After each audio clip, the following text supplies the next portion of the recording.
எனக்கு மருத்துவமனைகள்லையும் மருத்துவர்கள் இன்னைக்கு பார்த்தீங்கன்னா மனசாட்சியற்ற மிருகத்தனமாக வாழ்ந்துட்டு இருக்கானுங்க. நான் இவனுங்கெல்லாம் நடு ரோட்டில் வச்சு செருப்பால் அடிக்கணும்னு தோணுது எனக்கு.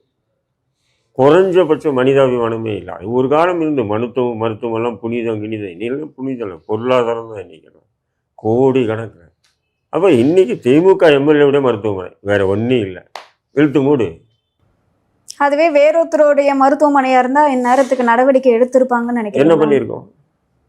மருத்துவமனை ஏற்கனவே மூடி இருக்குன்னு நினைக்கிறேன். சரி, நாளைக்கு மக்கள் சக்தி 1-2 போறா, அதான் மருத்துவமனை மூடியாச்சு. எங்க முன்னாங்க மூடி இருக்காங்க. அதெல்லாம் சும்மா இருங்க. அது அந்த இது இப்போ போட்டாங்கல்ல கலெக்டருடைய என்கொயரி, அப்பமே மருத்துவமனை இல்லை மருத்துவமனை மூடல.